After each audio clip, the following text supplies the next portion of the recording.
Hello and good evening. Welcome to News Channel 7. I'm your host, Kelsey McElroy, and tonight we have an interesting newscast for you.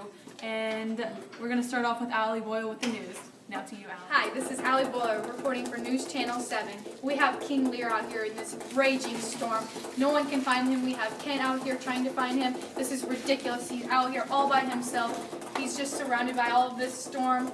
And it seems like Kent wants to help Lear. He's all by himself out here and it's storming rain and this is ridiculous. Look at all this. Now back to you, Kelsey.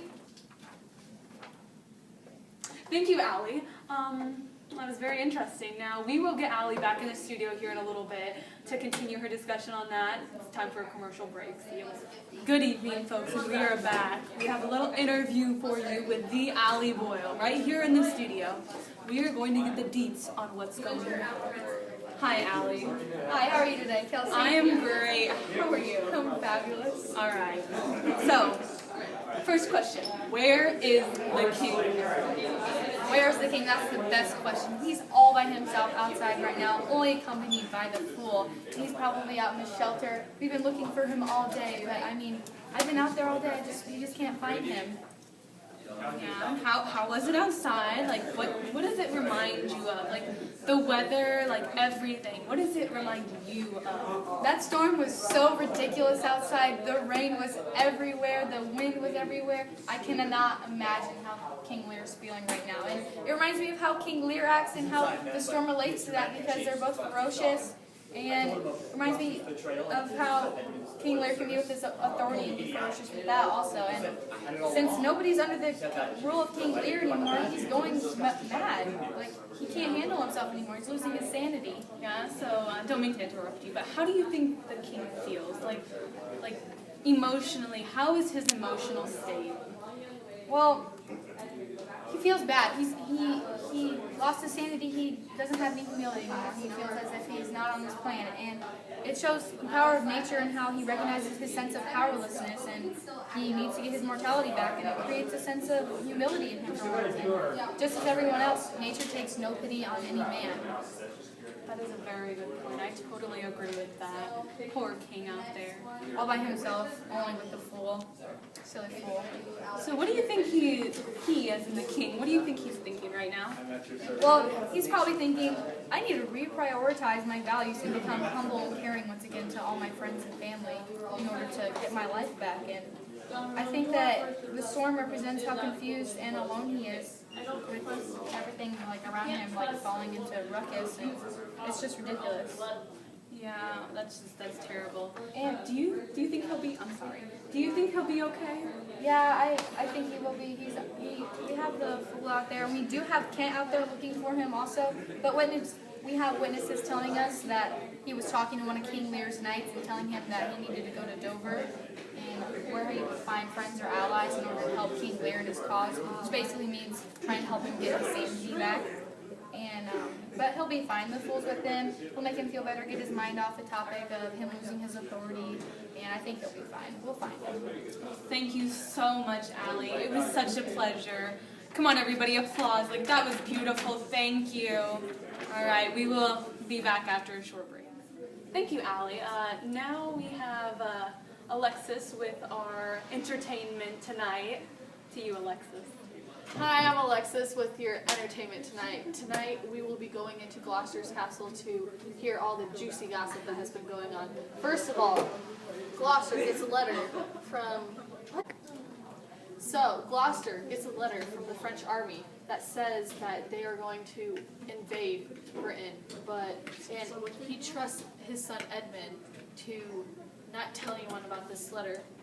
Also, Cornwall, Goneril, and Regan have kicked Gloucester out of his own castle. What is happening here? Who knows? Later on, Edmund's treason will blow your mind. Hi, I'm Alexis. I'm filling in for Kelsey right now because she is out on the scene. I'm here with Darian right now, and I just want to know, like, what themes have been, like, going on in this?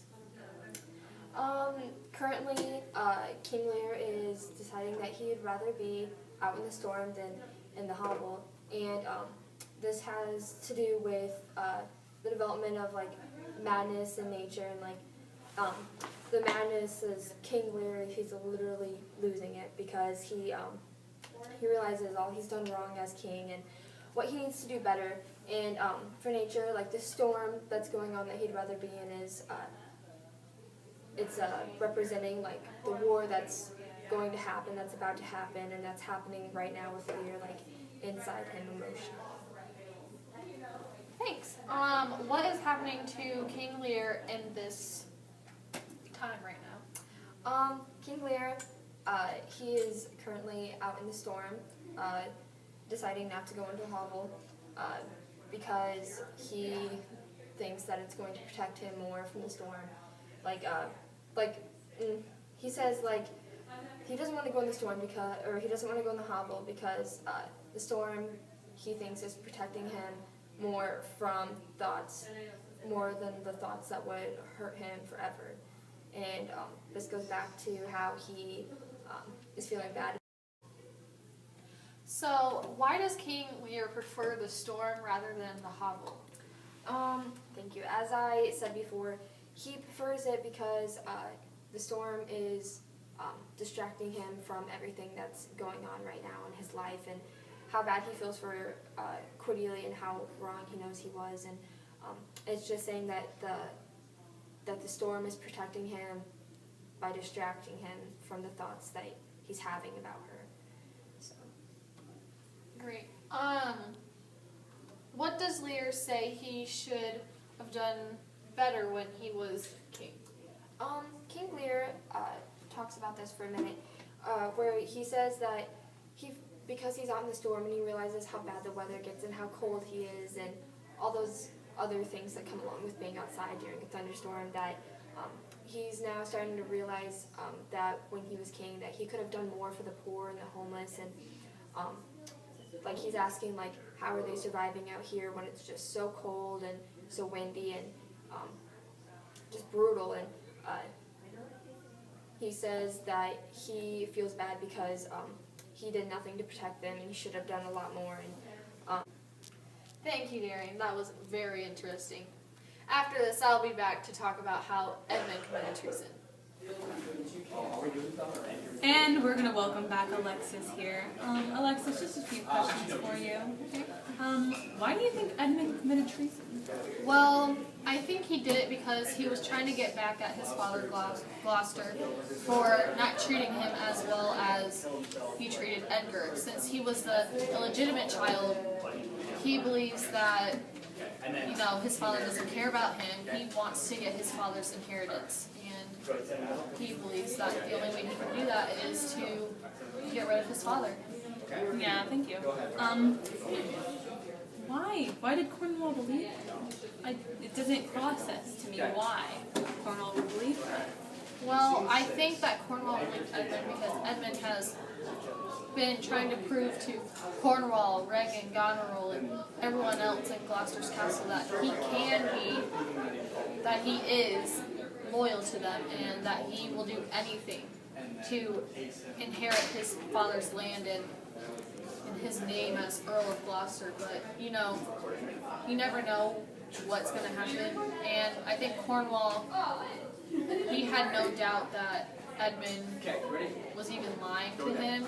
He had no clue. So, you know. But you think, like, even, do you think he would have believed him if he knew his intentions? This is just all, you know, like, what you think would happen, you know? That would be difficult to say since, like, I mean, if he did know, maybe he wouldn't believe him since Gloucester really hasn't done anything wrong except for when he confides in Edmund about the letter that he got from the French about the French invasion. Very good point. Thank you, Alexis. Anything else to add? No? Alright, thank you. Breaking news! Whoa. This just in, Lear is having a trial in some farmhouse out there. Someone caught it on camera. Lear is... Gloucester and Regan are on trial for their awful ways, and Lear's just, he's getting them. And they're going to... They just left. They're just gone. They're gone. What's that? Mm-hmm. Never mind. I'm sorry. That's not the truth. Lear's just mad. Gloucester and Regan were stools.